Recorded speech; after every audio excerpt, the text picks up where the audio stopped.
القدس لنا القدس لنا القدس لنا القدس لنا القدس لنا القدس لنا القدس لنا. جو قابل عمل مجھے موجودہ حکومت کے لیے لگتی ہے بات، وہ ہے کشمیر اینڈ فلسطین کمیٹی کی جو تجویز آئی ہے.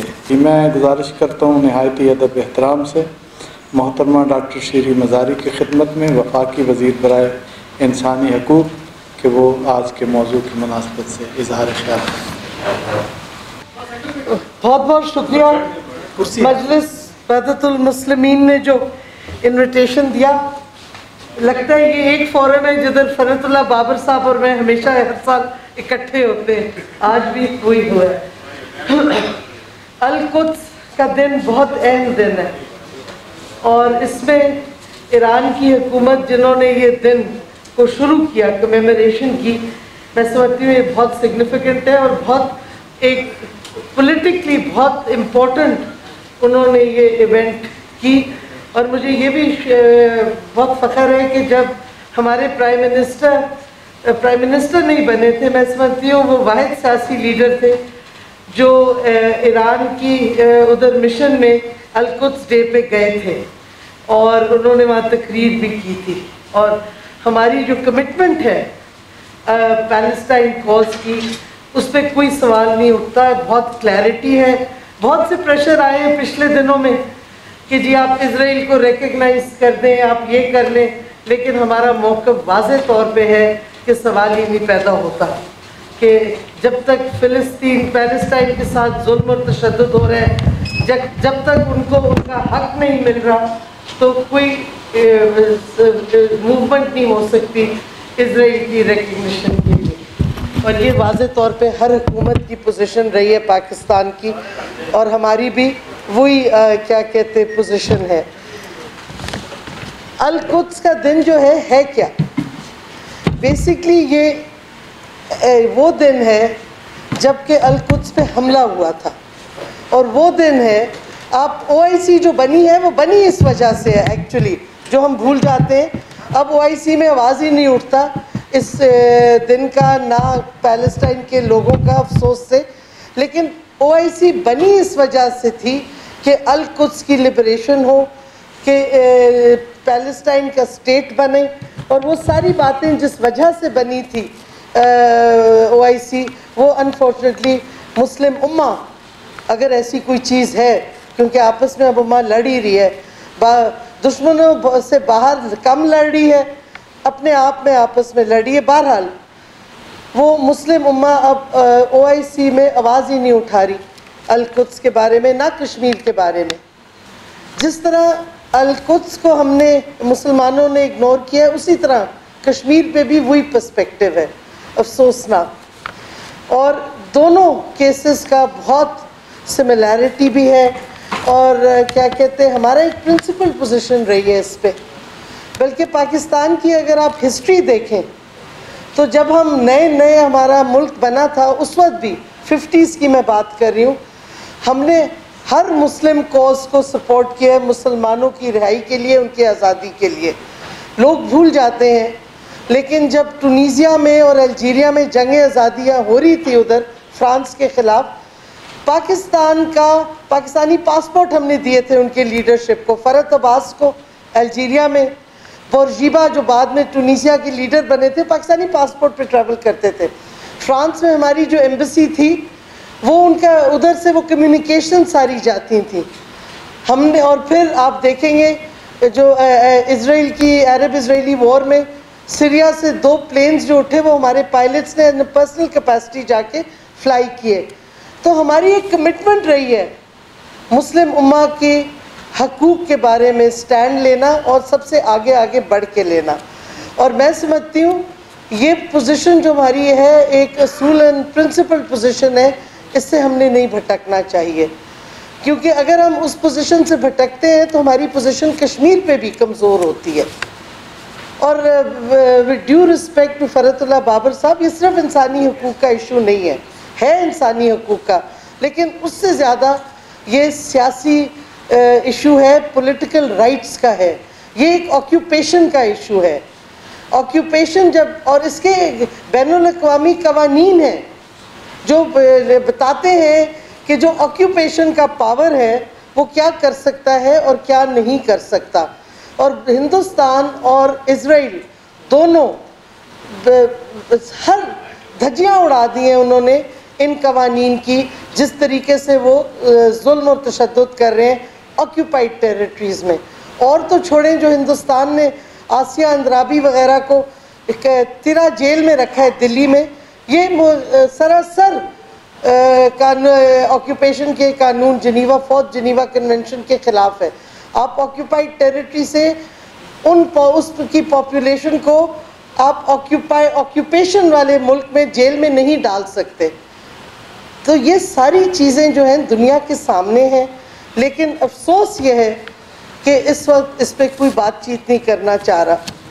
اور بائیڈن کی بات آئی امریکہ کی، میرے نقطہ نظر میں بائیڈن کی سافٹ اپروچ ہوگی، لیکن کوئی خاص تبدیلی نہیں آئی امریکہ کی پالیسی میں.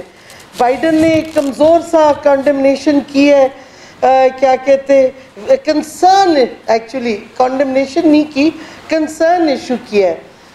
اپریل 27 کو ہیومن رائٹس واچ نے واضح طور پہ لکھا کہ اسرائیل اپارتھائڈ کر رہا ہے، crimes of apartheid and persecution of the Arabs. Biden کا آیا جی بڑا افسوس ہے، ہم کنسرنڈ ہیں کیا ہو رہا ہے. یہ کنسرن سے باتیں نہیں چلتی. اصل میں امریکہ کی بھی وہی پوزیشن، بائیڈن کے انڈر وہی پوزیشن ہوگی جو کہ ٹرمپ کی تھی. ٹرمپ اوپنلی کہتا تھا، بائیڈن ذرا سافٹ الفاظ میں وہی بات کر جاتا تھا. فرق نہیں ہے. ہم اس غلط فہمی میں نہ رہیں کہ امریکہ ایک دم سے ہمدرد بن گیا ہے پیلسٹینینز کا. یہ نہیں ہونا، بالکل نہیں ہونا. اس سے میں ایک اور بات بھی کرتی جاؤں before I come to Palestine again, کہ کیا کہتے بابر صاحب نے بات کی یمن کی. دیکھیں ہماری جوائنٹ ریزولوشن تھی پارلیمنٹ کی، I am one of the people جس نے پارٹیسپیٹ کیا تھا اعتزاز احسن صاحب کے ساتھ اور باقی اپوزیشن لیڈرز کے ساتھ یہ ریزولوشن لکھنے میں، جو جوائنٹ پارلیمانی ریزولوشن تھی. ہم کوئی یمن کی جنگ کا حصہ نہیں ہے.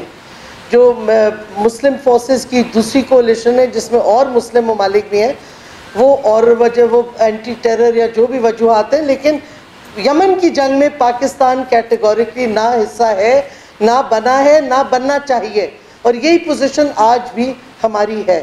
اس سے زیادہ I don't want to go into the politics, but بات سیدھی سادی یہی ہے. اب کیا ہوا آج کل، کیا ظلم اور تشدد ہو رہا ہے جس پہ کوئی آواز نہیں اٹھا رہا. رمضان شروع ہوا پیلسٹائن میں، تو پہلی دفعہ اسرائیل کی حکومت نے لوگوں کو نماز پڑھنے سے روک دیا الاقصی ماسک کے اندر. انہوں نے اذانیں بند کر دیں جو پہلے کبھی نہیں ہوا. ایکچولی فزیکلی جا کے اسرائیل کی فوج نے منریٹس کے اوپر چڑھے اور انہوں نے اذان بند کر دی. کوئی OIC سے آواز نہیں اٹھی. یہاں سے بھی افسوس سے زیادہ نہیں آوازیں اٹھی. اور اس واسطے میں کہتی ہوں کہ مجلس وحدت المسلمین کا میں شکریہ ادا کرتی ہوں کہ کم سے کم آپ آواز اس حق کی، اس بات کی اٹھا رہے ہیں کہ جو ظلم اور تشدد پیلسٹینینز کے ساتھ ہو رہا ہے. یہ صرف نہیں کیا، آگے کیا کیا. ہر رمضان میں مسلمان جا کے وہ جو کوٹیارڈ ہے القدس کا، مسجد کا، ادھر وہ اپنا روزہ وہ افطار کرتے ہیں. اس دفعہ وہ بھی روک دیا گیا. یعنی کہ ہر چیز جس سے مسلم آئیڈینٹی ایک ہوتی ہے، اسرٹ ہوتی ہے، پیلسٹینین آئیڈینٹی، وہ اسرائیل کی حکومت اب روک رہی ہے اور روکتی جا رہی ہے. انہوں نے، اور تو چھوڑیں، ایک انسانیت کا پہلو جو ہے کہ کووڈ کے وقت میں جب آپ سب کو ویکسینیشن لگا رہے ہیں تو پیلسٹینینز کو ویکسینیشن بھی نہیں لگ رہا. آکیوپائڈ ٹیریٹریز میں ویکسینیشن نہیں ہو رہی. تو جس طریقے سے آپ دیکھیں گے ظلم اور تشدد بڑھتا جا رہا ہے پیلسٹینینز کے خلاف. ایک طرف جو مودی کی حکومت کشمیر میں کر رہی ہے، اور اب خبر آئی ہے کہ اس کو کووڈ کا ریڈ زون ڈکلیئر کر دیا گیا ہے، اسی طرح نیتانیاہو کی حکومت، اسرائیلی حکومت پیلسٹینینز کے ساتھ ظلم اور تشدد کر رہی ہے، اور دونوں ایک دوسرے سے ٹیکٹکس سیکھتے ہیں۔ جو ہندوستان کا آکیوپائڈ کشمیر میں کر رہا ہے، انہوں نے اسرائیل سے سیکھا ہے، جو اسرائیل پیلسٹائن پہ کا ڈیکیڈ سے کرتا آ رہا ہے۔ تو یہ دونوں ایک یہ الائنس ہے، اور یہ الائنس رہے گا، اور یہ ظلم اور تشدد مسلمانوں پہ کریں گے جدھر بھی مسلمان کی اسٹرینتھ ہوگی۔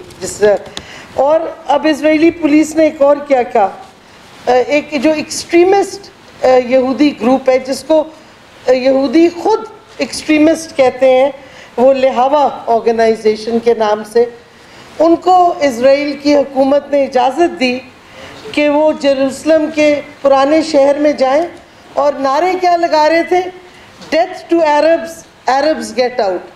اور یہ اسرائیل کی حکومت ان کو سپورٹ کر رہی تھی، یہ ایک بالکل رائٹ ونگ ایکسٹریمسٹ گروپ جسے کہلاتے ہیں۔ اور جب عربز نے پیلسٹینینز نے پروٹیسٹ کیا تو اسرائیلی فوج نے ان پہ حملہ کر دیا، اور اس میں کئی شہید ہوئے، بہت سارے انجرڈ بھی ہوئے۔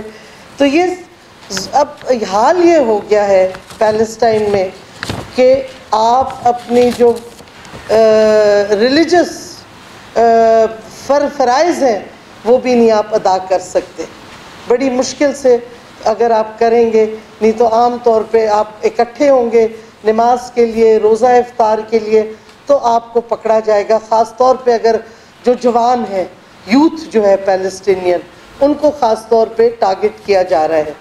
اور مسلمان چپ ہیں، ہر جگہ چپ ہیں، کوئی بولنے کے لیے تیار نہیں۔ اور جو ایک آرٹیفیشل یونٹی تھی اسلامک امہ کی، وہ بھی ختم ہو گئی، کیونکہ اب کیا ہو رہا ہے، ہر مسلمان ممالک اسرائیل کو ریکگنائز کر رہا ہے ایک ایک کر کے، اور ان کے بزنس انٹرسٹ، ان کے ایک سارے جو ہیں وہ پریسیڈنس لے رہے ہیں۔ اور مجھے جو سب سے زیادہ وہ ڈینجر نظر آ رہا ہے وہ یہ ہے کہ عنقریب ایک دو ملک مسلمان رہ جائیں گے جو کھڑے رہیں گے اور آواز اٹھائیں گے، باقی اب کوئی پیلسٹائن کے لیے نہ کشمیر کے لیے آواز اٹھانے کے لیے تیار ہے، نہ آواز اٹھا رہے ہیں۔ اس پہ ہم کیا کر سکتے ہیں؟ میں سمجھتی ہوں کہ اس سے مسلمانوں سے بہتر تو یہ انٹرنیشنل آرگنائزیشنز اور کئی ویسٹرن ممالک ہیں جو کم سے کم آواز تو اٹھاتے ہیں ظلم اور تشدد کے خلاف جو پیلسٹائن میں ہو رہا ہے۔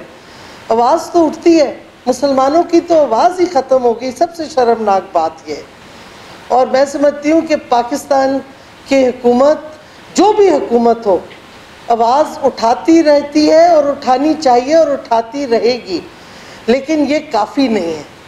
میں سمجھتی ہوں اس پہ قوم کو اور زیادہ زور سے بولنا چاہیے۔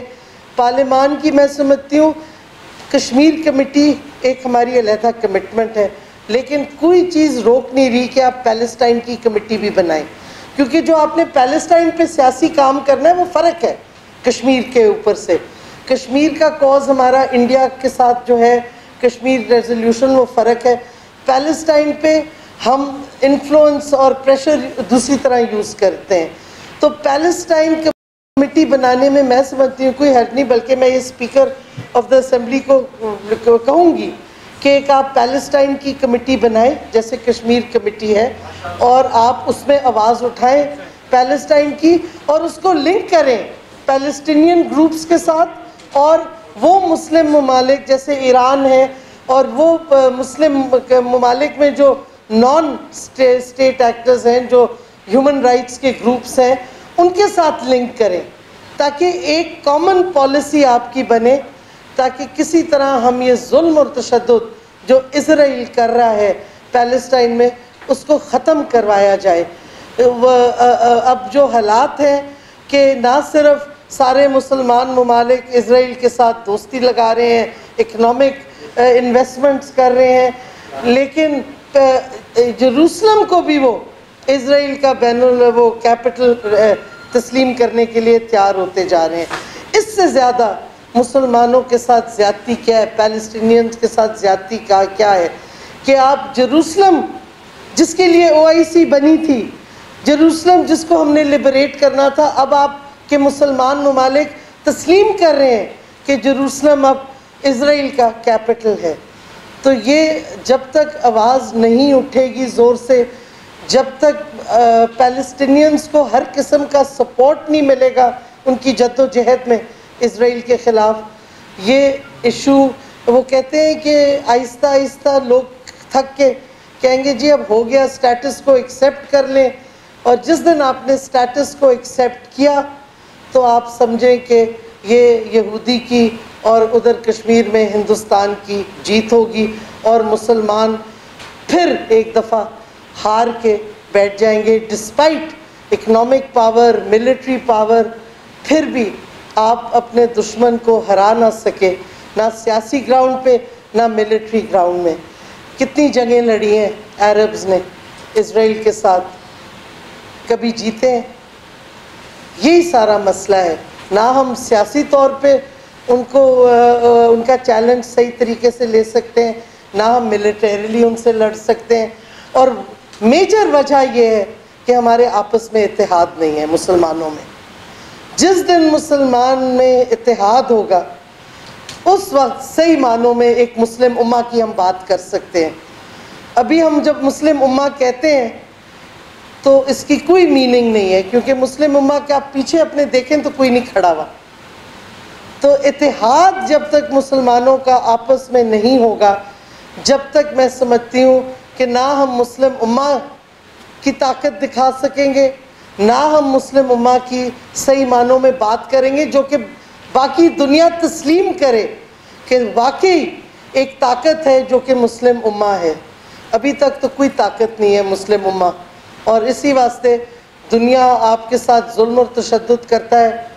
وہ اسرائیل کو سپورٹ کرتا ہے، وہ پیلسٹائن کے کاز کو اگنور کر رہا ہے، وہ کشمیر میں جو ہندوستان سر عام تشدد کر رہا ہے اس پہ کوئی وہ آواز نہیں اٹھاتا، کیونکہ ان کو پتہ ہے مسلمانوں کی کیا حیثیت ہے. انفارچونیٹلی مسلمان پاورلیس ہے اس وقت. اتنا اکنامک پاور کے باوجود فوجیں آپ نے رکھی ہوئی ہیں، پیسہ آپ کا ہے، پیٹرو ڈالرز بھرے ہوئے ہیں، لیکن کدھر ہے آپ کی طاقت؟ اصل طاقت کہیں نظر نہیں آتی. یہ مسلمان کا سب سے بڑا مسئلہ ہے، اور سب سے زیادہ ہماری کمزوری نظر آتی ہے جب ہم پیلسٹائن یا کشمیر کی بات کرتے ہیں. تو میں امید رکھتی ہوں ابھی بھی کہ ہمیں یہ جد و جہد کرنی پڑے گی، مسلمان امہ کو اکٹھا کرنا پڑے گا. جو اسلامو فوبیا بڑھتا جا رہا ہے پوری دنیا میں، وہ ایک اور جنگ ہے جو ہم نے لڑنی ہے. جو ظلم ہو رہا ہے مسلمانوں کے ساتھ ویسٹرن ممالک میں، وہ بھی ایک جنگ ہے، لیکن ایک طریقے سے لڑنی ہے. ہم نے یہ نہیں کہ اپنے لوگوں کی مار پیٹ کرتے رہیں. ظلم وہ کر رہے ہیں مسلمانوں پہ، ہم ادھر اپنے لوگوں کو مار رہے ہیں، اپنی ملک کی چیزیں تباہ کر رہے ہیں. تو ہمارے مسلمانوں کے لیے بہت سے مسئلے مسائل ہیں، اور سب سے پہلے میں پھر اپیل یہی کروں گی کہ خدارا کبھی تو مسلم امہ اکٹھی ہو جائے اور اپنی طاقت دکھائے ایز ون، تاکہ سچ مچ کوئی معنی آئے مسلم امہ کے کانسیپٹ میں. صرف یہ الفاظ نہ رہیں بلکہ ایک طاقت نظر آئے. جب ہم مسلم امہ کہیں تو ہم دیکھیں پیچھے پوری طاقت مسلمانوں کی اکٹھی کھڑی ہے. بہت بہت شکریہ. جیسا کہ ایک گروپ ہے پہلے سے، جیسا کہ آپ سب کے علم میں ہے کہ عالمی یوم القدس کی مناسبت سے آج کا یہ سیمینار ملی یکجہتی کونسل پاکستان کے زیر اہتمام منعقد ہو رہا ہے، اور اس کی میزبان ہماری رکن جماعت جو ہے وہ مجلس وحدت مسلمین ہے.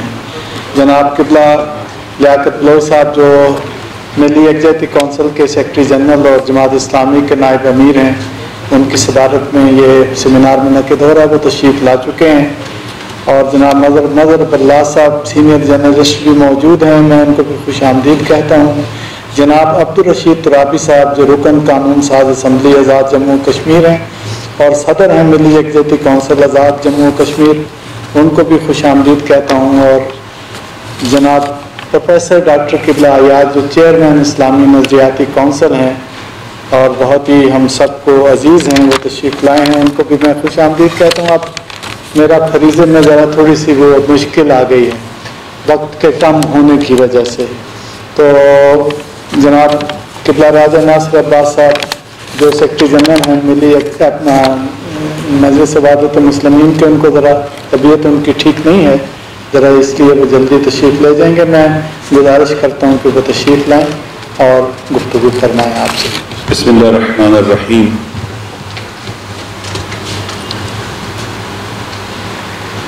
الحمد للہ والصلاة والسلام علی رسول اللہ وآلہ آل اللہ وصحبہ انصار اللہ اما بعد فقد قال الحکیم فی کتاب المتین وصدق القائلین اعوذ باللہ من الشیطان الرجیم لقد ارسلنا رسلنا بالبینات وانزلنا معهم الکتاب والمیزان لیقوم الناس بالقسط صدق اللہ العلی العظیم۔ السلام علیکم ورحمۃ اللہ وبرکاتہ۔ میں بہت ہی مختصر 5-7 منٹ بات کروں گا انشاءاللہ۔ جیسا کہ آپ جانتے ہیں ماشاءاللہ بہت ہی خوبصورت گفتگو میڈم نے کی ہے اور فرد اللہ بابر صاحب نے، اور مفید گفتگو بات چیت ہوئی ہے۔ جب جمہوری اسلامی ایران میں انقلاب آیا تو آپ کو پتہ ہے کہ ایران میں اسرائیل کا سفارت خانہ تھا، شہنشاہ ایران اسرائیل کا حامی تھا۔ جب اس کی حکومت ختم ہو گئی تو اسرائیلی سفارت خانہ بھی ختم کر دیا گیا، تعلقات ختم کر دیے گئے، اور 74 میں جیسے PLO کو پاکستان میں جب سربراہی کانفرنس ہوئی مسلم ممالک کے سربراہان کی، تو ریکگنائز کیا گیا، یاسر عرفات صاحب تشریف لائے اور وہ بلڈنگ ان کے حوالے کی گئی اور اسرائیل PLO کی امبیسی یا سفارت خانہ کھل گیا۔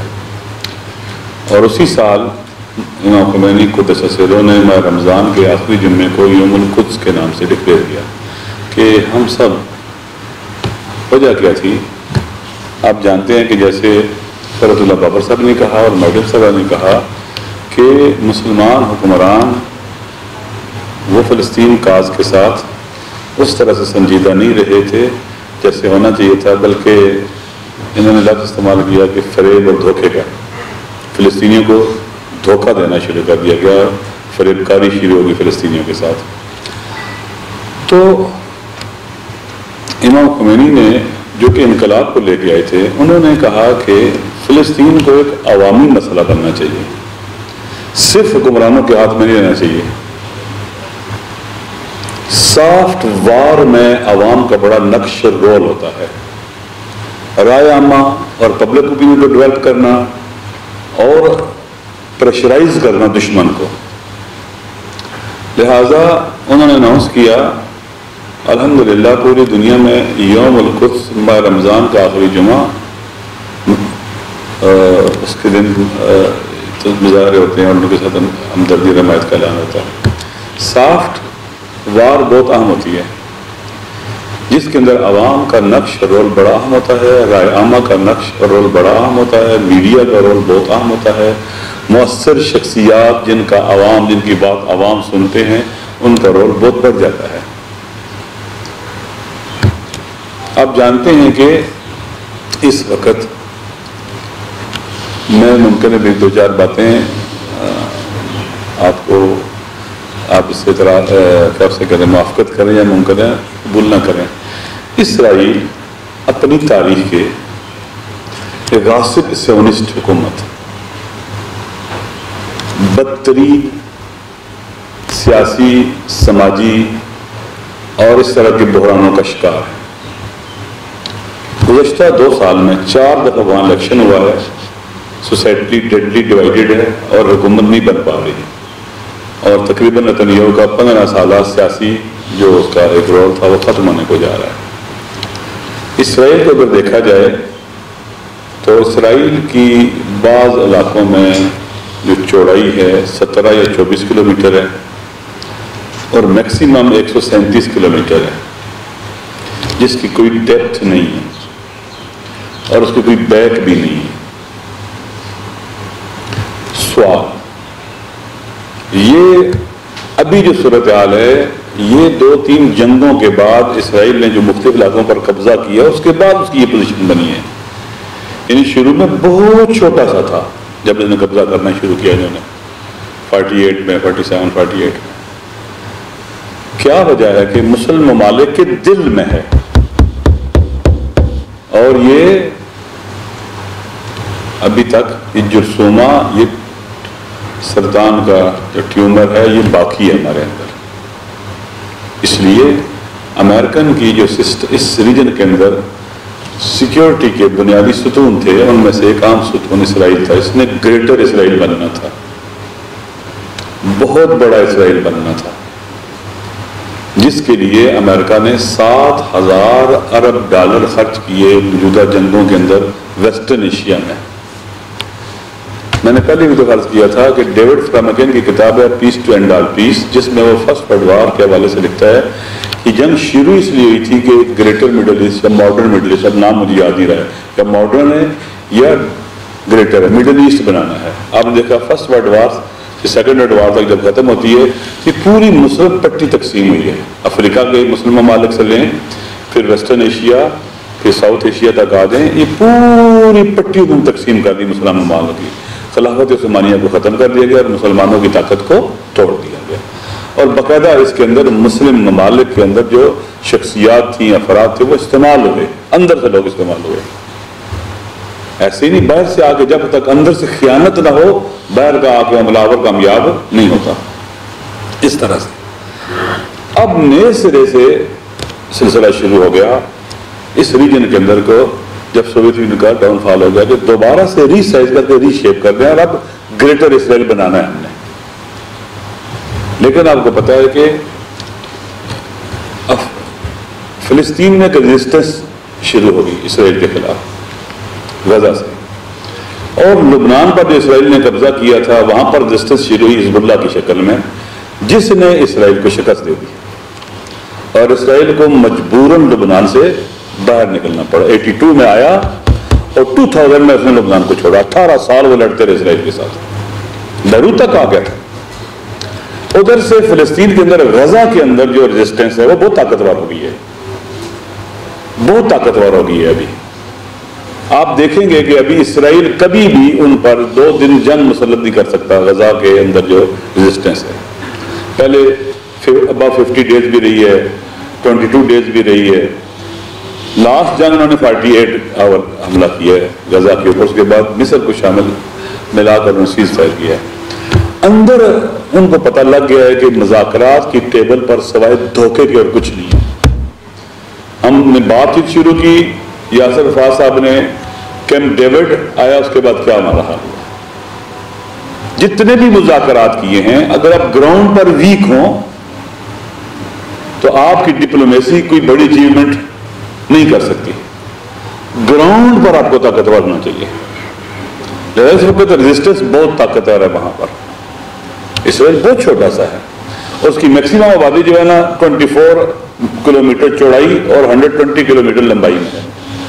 80 پذیر ہے, نہیں باقی رہ سکتا, اسی لیے بڑی بڑی دیواریں کھڑی کر رہے ہیں. ڈیل آف سینچری ناکام ہو گئی ہے, جو چاہتے تھے وہ نہیں. گریٹر اسرائیل اگر نہیں بنا اسرائیل جو ہے نا سروائیو نہیں کر سکتا. میں خود دیکھ کے آیا ہوں, اس اتنی چوڑی چوڑی لبنان کی سائڈ پر انہوں نے دیواریں کھڑی کی ہیں, سیمنٹڈ دیواریں ہیں, بتونی بڑی بڑی دیواریں کھڑی کی ہیں, اس سے خوف نہ رہ رہے ہیں. جب سے عوامی ریزسٹنس شروع ہوئی ہے, عوام کا بڑا نقش و رول ہوتا ہے, اور عوامی ریزسٹنس کو عوامی ہی رہنے دینی چاہیے, وہ خود لوگ کریں. جیسے فرد اللہ بابر صاحب فرما رہے تھے, کشمیر کے اندر وہاں کی عوامی ریزسٹنس, عوام بڑی تعداد میں ہے اور ایریا بھی بہت زبردست ہے عوامی ریزسٹنس کے لیے. کشمیر کا علاقہ اگر ان کو سپورٹ کیا جاتا, جیسا کہ میں نے کہ 5 اصول ہیں سپورٹ کرنے کے کسی کو, جیسے میں فلسطینیوں کو کیا. آپ دیکھیں مثلا فلسطین کی موومنٹ کے جو ریزسٹنس کے لوگ ہیں ان کا سیریا کے ساتھ فاصلہ پیدا ہو گیا تھا, لیکن فلسطینی ریزسٹنس کو سپورٹ کرنا ترک نہیں کیا گیا. مثلا 5 اصول تھے. نمبر 1, ان کی لیڈرشپ کو سپورٹ کرنا ہے جو وہاں پر موجود ہے, باہر سے لیڈرشپ نہیں ٹھونسنی.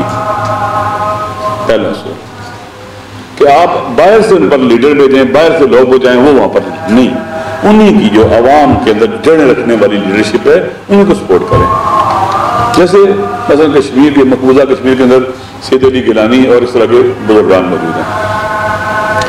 دوسرا یہ تھا کہ ان کے ساتھ جو تعاون کرنا ہے، سپورٹ کرنا ہے، ان کو برادرانہ اسلامی اخوت کی بنیاد پر، کوئی احسان نہیں ہے، اسلامی اخوت کی بنیاد پر جو قرآن نے کوئی احسان نہیں ہے، ڈیوٹی ہے ہماری. تیسرا انسلٹنگ رویہ نہیں اپنانا ان کے ساتھ، آپ ان کے باس ہو اور وہ آپ کے چھوٹے ہیں. چوتھا ان کو امپاور کرنا ہے، طاقتور بنانا ہے ان کو. ابھی دیکھیں فلسطین کے اندر سے بن گورین ایئرپورٹ کے اوپر میزائل لگتے ہیں غزہ سے، وہ خود بناتے ہیں، باہر سے تو وہاں کوئی چیز جا ہی نہیں سکتی، خود بناتے ہیں. ہر قسم کا اصلہ جو ضروری ہے خود بنا رہے ہیں. امپاور کرنا، کشمیریوں کو امپاور کرو. پانچویں بات ہے ڈکٹیٹ نہیں کرنا ہے ان کو، وہ اپنی مرضی سے اپنے فیصلے خود کریں. انہوں نے آج چپ ہونا ہے، انہوں نے کون سا طریقہ کار اپنانا ہے ان پر چھوڑ دو. اس وقت فلسطین کی موومنٹ عالمی سطح کے اوپر بھی الحمدللہ عوامی سطح پر دن بدن اجاگر ہو رہی ہے، اور فلسطین کے مظلوم عوام کی حمایت میں عوامی سطح پر اضافہ ہو رہا ہے. نمبر 1، فلسطین کی ریزسٹنس کی وجہ سے اسرائیل کے منصوبے ناکام ہو رہے ہیں. کہاں گیا ڈیل آف سینچری؟ کدھر گیا ہے؟ جتنی زمینیں خریدی تھی کدھر گئی؟ نہیں ہوتا. گریٹر اسرائیل نہیں بن سکتا. اب اسرائیل کا ڈاؤن فال اور ڈیکلائن شروع ہو رہا ہے. سیاسی بحران وہاں موجود ہے، اور اس کے بعد سوشلی وہاں بحران موجود ہے. ڈیڈلی ڈیوائڈڈ سوسائٹی ہے وہاں کی. اور اس کے بعد جب وہ گریٹر نہیں بن سکے گا تو وہ تو بند ہے، وہ زندان بن جائے گا. اور لوگ اس میں نہیں رہیں گے جو باہر سے ہیں. افریقہ سے لوگ آئے ہیں، ایتھوپیا سے آئے ہیں، رشیا سے آئے ہیں، یورپ سے آئے ہیں، وہاں سے لوگ ایران سے گئے ہیں جو وہاں بھی یہودی تھے، مثلا مختلف ممالک سے جو شونسٹ تھے وہ وہاں پر گئے ہیں. وہ وہاں اس لیے گئے کہ ہمارا فیوچر بڑا برائٹ ہو جائے گا یہاں کر. اگر دیکھیں گے فیوچر برائٹ نہیں ہوا ہے تو وہ آگے نہیں بڑھ سکتے.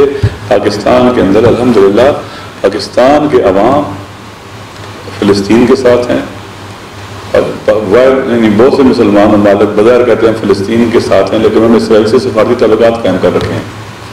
لیکن پاکستان الحمدللہ دنیا کا واحد ملک ہے جس کے پاسپورٹ پر اسرائیل کا نام نہیں.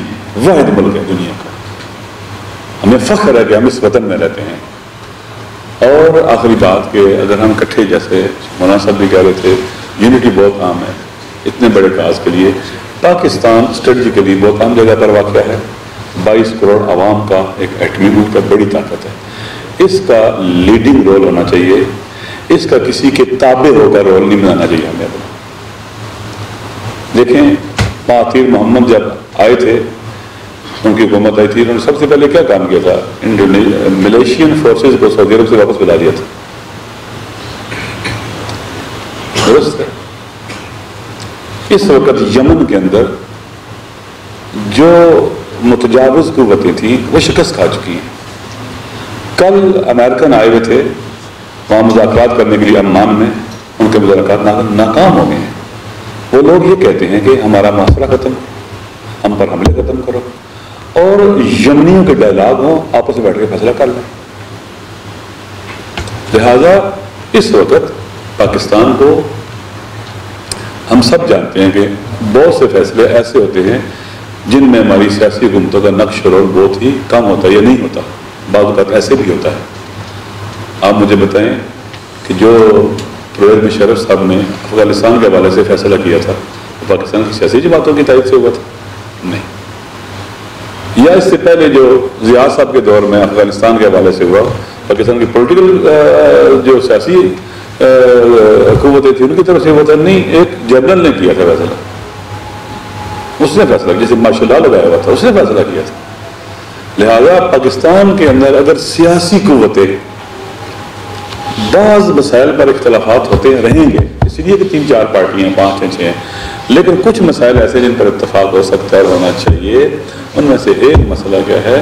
کہ ہم پاکستان کا جو لیڈنگ رول بنتا ہے اس کی طرف جائیں اور پاکستان کسی ایسے ڈسپیوٹ کا حصہ نہ بنے جو مسلم امہ کے اندر لڑائی جھگڑا اور مشکلات کھڑی کرتا ہے. ایک غریب فقیر ملک پر 7 سال سے 60 ممالک کا الائنس یا ابو 30 ممالک کا الائنس اٹیک کر رہا ہے. ان کے 5 نعرے ہیں یمن کے لوگوں کے: اللہ اکبر، الموت لامریکہ، الموت لاسرائیل، النصر للاسلام. 5واں نعرہ میرے ذہن میں نہیں رہا. اللہ اکبر، الموت لامریکہ، الموت لاسرائیل، النصر للاسلام. وہ ابھی بھی انہوں نے فلسطینیوں سے کہا کہ ہمارے پر حملہ ہو رہا ہے، ہم اس کے باوجود ہم آ رہے ہیں. کہ اسرائیلی نے بھی کبھی چند دن پہلے کہا کہ ہمیں یمن کے لوگوں کے بالسٹک میزائل سے خوف ہے. وہ یمنی خالص سچے مسلمان، غریب مسلمان، فقیر مسلمان، پاکستان کا رول اس جنگ کو بند کرنے میں ہونا چاہیے، اس کی آگ بجھانے میں ہونا چاہیے. اور پاکستان اگر اپنے رول کی طرف آئے تو مجھے یقین ہے کہ انشاءاللہ ہم پاکستان اس جگہ آ جائے گا جہاں اس کو ہونا چاہیے. آخری بات یوم القدس کے حوالے سے انشاءاللہ مجھے امید ہے کہ پاکستان کا میڈیا، پاکستان کی حکومت، پاکستان کے سیاستدان جیسے بزرگان بیٹھے ہیں اور کہتے ہیں کہ جناب سیزنڈ پولیٹیشنز بیٹھے ہوئے ہیں، یہ بزرگان جو ہیں، میڈم صاحبہ جو ہمیشہ انہوں نے فلسطینیوں کے حق میں آواز اٹھائی ہے، یمن کے مظلوموں کے حق میں انہوں نے آواز اٹھائی ہے، امریکہ کے ظلم کے خلاف انہوں نے آواز اٹھائی ہے. اس طرح کی شخصیات جیسے آپ تشریف فرما ہیں، اگر یہ بزرگان پولیٹیکل پارٹیز کے اندر، پارلیمنٹ کے اندر کنسنسس ڈیولپ کریں تو فلسطینیوں کے حوالے سے مؤثر آواز بھی اٹھائی جا سکتی ہے اور مسلمان ممالک کے اندر جنگ بند کرنے کے حوالے سے بڑی اہم آواز اٹھائی جا سکتی ہے. ابھی ایک بات ذہن میں آ گئی، افغانستان کے حالات عجیب و غریب ہونے کی طرف جا رہے ہیں. وہاں امریکہ امن نہیں چھوڑ کے جائے گا. امریکہ چائنا کو، رشیا کو، پاکستان کو، ایران کے افغانستان کے افسار ممالک کو، سینٹرل ایشیا کو ڈسٹیبلائز کرنے کے لیے جا رہا ہے. اس لیے ہماری گزارش یہ ہے کہ افغانستان کے مسائل پر گہری نظر رکھیں. خدا نخواستہ پھر سے کہیں ایک ایسی مصیبت شروع نہ ہو جائے کہ جس سے نکلنا ہمارے لیے مشکل ہو. شکریہ آپ سب کا. السلام علیکم ورحمۃ اللہ وبرکاتہ. میں ناظر خان جناب پروفیسر ڈاکٹر قبلہ یاز صاحب، چیئرمین اسلامی نظریاتی کونسل پاکستان میں، ان سے درخواست کرتا ہوں کہ وہ اس موقع پر اپنے خیالات کا اظہار کریں. نحمدہ ونصلی ونسلم علی رسولہ الکریم. فاعوذ باللہ من الشیطان الرجیم. بسم اللہ الرحمن الرحیم.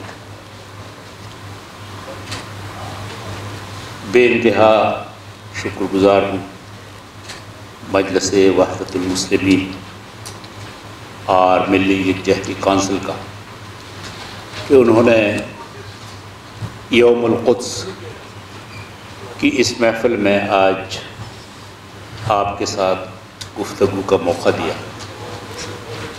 اور خراج تحسین پیش کرتا ہوں ملی یکجہتی کونسل اور مجلس وحدت المسلمین کو کہ وہ ایک ایسے مسئلے کو کہ جو اب بدقسمتی سے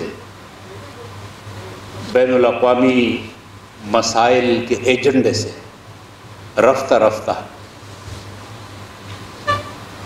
نظر انداز ہو جانے والا مسئلہ بن رہا ہے، اس کو لوگوں کے سامنے، میڈیا کے سامنے، اہل علم کے سامنے لانے کی کوشش کر رہے ہیں.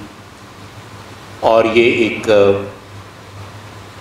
بہت زبردست قابل تعریف کاوش ہے جس کا کریڈٹ یقیناً ان دو تنظیموں کو جاتا ہے. مسلمانوں کے عالمی مسائل موجود رہے ہیں اور حالیہ ماضی قریب کے واقعات جن کو ہم اب اپنے حافظے سے محو کر چکے ہیں۔ ہمارے سامنے سربیا کا مسئلہ ہوا، بوسنیائی مسلمانوں کے ساتھ بوسنیا، لیکن آج اس عظیم مجاہد کا نام ہماری اس نسل کو شاید معلوم نہیں، عزت بیگویچ، کہ جس نے بڑی جرأت اور استقامت کے ساتھ بوسنیائی مسلمانوں کی جنگ لڑی اور ان کے لیے بڑی حد تک ایک کامیابی حاصل کر لی۔ لیکن اس سے زیادہ اس نے جس طریقے سے اپنی کتاب میں مغرب کی دو عملی، مغرب کی دو رنگی کا فلسفہ رقم کیا اور ہمیں ایک ایسی دستاویز فراہم کی جو میں سمجھتا ہوں کہ ہمارے ہاں اہل علم کے مطالعے اور ریویوز کا ایک لازم حصہ ہونا چاہیے۔ پھر یہ ہمارے سامنے ساؤتھ سوڈان کا مسئلہ ہوا اور ہم اس کو بھول گئے۔ ایسٹ تیمور کا مسئلہ ہوا، ہم بھول گئے۔ اور ابھی ایک مسئلہ کوسوو کا چل رہا ہے، ابخازیہ کا چل رہا ہے، جس کا ذکر نہ ہمارے میڈیا میں ہے اور نہ ہمارے تعلیمی اداروں میں یا کہیں اور علمی محفلوں میں اس کا ذکر کیا جاتا ہے۔ فلسطین کے مسئلے کا پورا پس منظر آپ کے سامنے پیش کیا گیا کہ اس کو بھی اب دفنانے کی کوشش کی جا رہی ہے اور کشمیر کے مسئلے کی بھی تقریباً ایسی ہی حیثیت ہے۔ دونوں مسائل کی نوعیت کافی حد تک یکساں ہے۔ اس وقت مغرب شکایت کرتا ہے کہ دنیا میں تشدد کی طرف لوگ مائل ہو رہے ہیں، دنیا میں مسلح تحریکات کی طرف لوگ مائل ہو رہے ہیں۔ کیسے امن کو یقینی بنایا جائے، کیسے اعتدال کو یقینی بنایا جائے، لیکن یہ سوال کیوں نہیں کیا جا رہا کہ اس کے اسباب کیا ہیں؟ کیوں دنیا کے اندر لوگ مایوس ہو کر تشدد کی طرف گئے، مسلح تحریکات کی طرف گئے؟ اس کی بنیادی وجہ، سب سے بڑی وجہ جو ہے، اس میں آپ مسئلہ فلسطین کو نظر انداز نہیں کر سکتے۔ ایک وقت تھا کہ مسئلہ فلسطین پہ خود امریکہ کے اندر جو ریسرچ ہو رہی تھی اور جو رائے عامہ بن رہی تھی، اور فلسطین کے حامی اور فلسطین کاس کے لیے لڑنے والے جب یونیورسٹیوں میں تقریبات میں جاتے تھے، سول سوسائٹی کی تنظیموں میں اجتماعات کے لیے جاتے تھے، تو ایسی حالت ہوتی تھی کہ لوگ ان کو قبول کرتے تھے، ان کی بات کو سنتے تھے۔ لیکن جب یہ ریسرچ اس حد تک گئی تو پھر امریکہ کی طرف سے باقاعدہ، بش اول کی طرف سے باقاعدہ خط لکھا گیا کہ research in the universities of America must reflect our national interests, کہ امریکہ کے اندر، جامعات کے اندر جو ریسرچ ہے اس کو ہم آہنگ ہونا چاہیے ہمارے قومی مفادات کے ساتھ۔ یہ اشارہ تھا اس مقصد کے لیے کہ کوئی ریسرچ ایسا نہ ہو کہ جس میں ٹلٹ فلسطین کے مسئلے اور فلسطینیوں کے حقوق کی طرف۔ اب جو صورتحال ہے وہ یہ ہے کہ جس طرح ہمارے سابقہ مقررین نے بار بار فرمایا کہ اب فلسطین کے مسئلے کا نام لینا، اب کشمیر کے مسئلے کا نام لینا مشکل ہوتا جا رہا، اور خود مسلمان ممالک اب رفتہ رفتہ اپنے موقف سے پیچھے ہٹ رہے ہیں۔ اس بات کی ضرورت ہے کہ ہم یہ بتائیں کہ یہ تشدد اور یہ مسلح تحریکات، اس کی بنیادی جڑ جو ہے یہ مسئلہ فلسطین ہے، اور آج بھی ہم میں سے کوئی تشدد کی حمایت نہیں کرتا، کوئی مسلح تحریکات کی حمایت نہیں کرتا۔ ہم سب اس کے حامی ہیں کہ ڈائلاگ کے ذریعے، آئینی اور دستوری طریقوں کے ذریعے، پرامن طریقوں کے ذریعے مسائل کا حل ہو، لیکن اس کے لیے مغرب کو بھی آگے آنا چاہیے، اور اس کے آنے کا طریقہ یہ ہے کہ فلسطین کے مسئلے کا اور کشمیر کے مسئلے کا منصفانہ حل ہو، تب کہیں جا کے اس دنیا کے اندر ایک قرار کی کیفیت ہوگی، ایک امن کی کیفیت ہوگی، اور یہ دنیا جو ہے امن کا وہ دور دیکھے گی کہ جس دور کے لیے پوری انسانیت کوشش کر رہی ہے، اور پوری انسانیت کو اس کا اندازہ ہے کہ یہ جنگ اور یہ تحریکات یہ اسلحہ بیچنے والے بیوپاری ہیں کہ جو صرف ان کے فائدے میں جا رہا ہے، عام انسانیت کے فائدے میں نہیں جا رہا۔ تو یہ چند گزارشات تھی میں آپ کے سامنے پیش کرنا چاہتا تھا۔ اللہ تعالیٰ ہم سب کا حامی و ناصر۔ شکریہ۔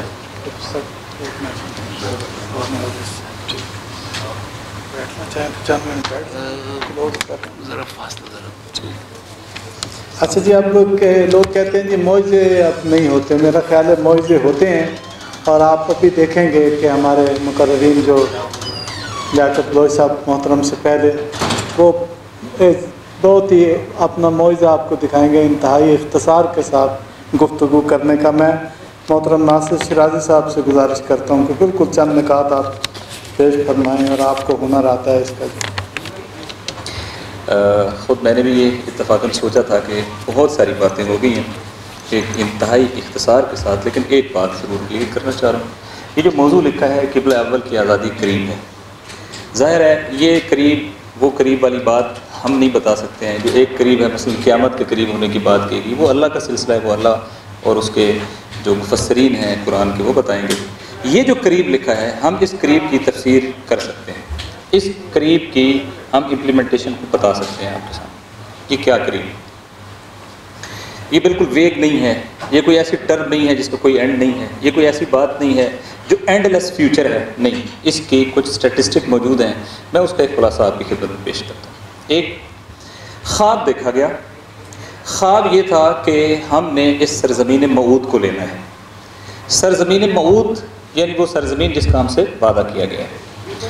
اس خواب کو پہلے سے دیکھ رہے تھے، اس کے لیے مختلف پرانی تاریخ ہے، اس کے اوپر جانے کی ضرورت نہیں ہے، لیکن 90s سے پہلے ایک بڑی کانگریس ہوتی ہے، جیوش کانگریس جو ہے انٹرنیشنل، اس کے بعد کچھ باقاعدہ طور پہ ہجرتوں کے سلسلے ہوتے ہیں، اور چند چیزیں یہاں اس خطے کے اندر معین ہو جاتی ہیں۔ نمبر ایک کہ 90s کا 1900 کا جو آٹمن امپائر کا سٹیٹسٹک ہے، اور جو سٹیٹسٹک برٹش لائبریری نے ویریفائی کیا ہے، اس کے مطابق 1900 کے سینسس میں، یعنی پہلے سینسس ہوا ہے 1900 میں، اس کے اعداد و شمار جاری ہوئے ہیں، اس وقت اس سرزمین جسے آج فلسطین کہا جاتا ہے، جو ارض فلسطین تاریخ میں جانی جاتی ہے، اس سرزمین پر ٹوٹل جیوش جو پاپولیشن تھی وہ تقریباً 6000 کچھ تھی، اور جو کرسچن پاپولیشن تھی وہ 14000 کچھ تھی، اور جو مسلمانوں کی اربوں کی آبادی یہاں پر تھی وہ 7,56,000 سے کچھ زیادہ تھی۔ یہ ڈیموگرافی تھی اس سرزمین کی۔ ایک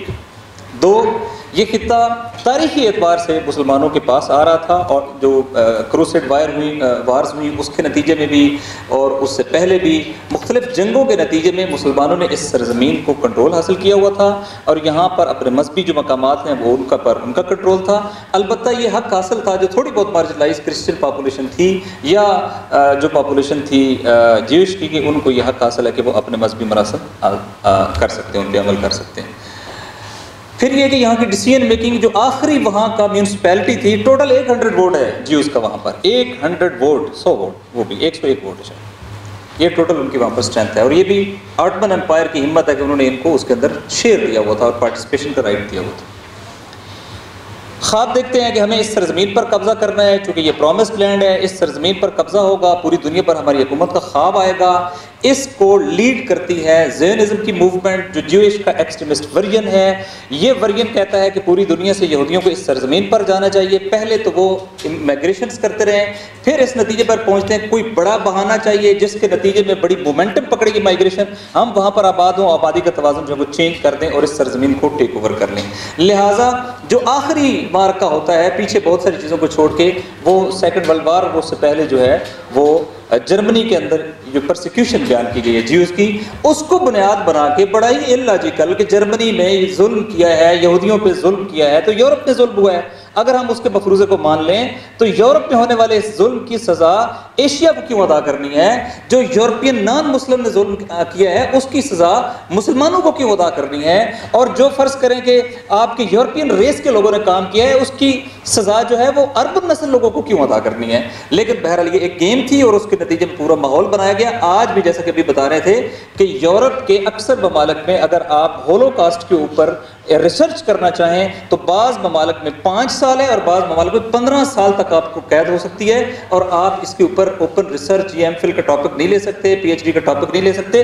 ریالٹیز ہمیشہ ریسرچ کے نتیجے میں اور اسٹرینتھن ہوتی ہیں، اور جو آپ نے متس کریٹ ہوتی ہیں وہ ریسرچ کے نتیجے میں ان کا وہ ختم ہو جاتا ہے سحر۔ لہٰذا اس بات کو بھی سمجھنے کی ضرورت ہے۔ آ گئے اور وہ تاریخی چیزیں، آپ کی آٹمن امپائر ختم ہو گئی، برٹش مینڈیٹ کا یہ علاقہ جو ہے وہ قرار پایا، برٹش نے بر صغیر کے مسلمانوں کے ساتھ بھی خیانت کی، اس کے نتیجے میں یہاں پر باقاعدہ طور پہ پارٹیشن پلان جس کو قائد اعظم نے پاکستان مسلم آل انڈیا مسلم لیگ نے بڑا ایگریسولی رد کیا تھا، یہاں پارٹیشن پلان کے تحت یہاں اسرائیل کا قیام عمل میں لایا گیا۔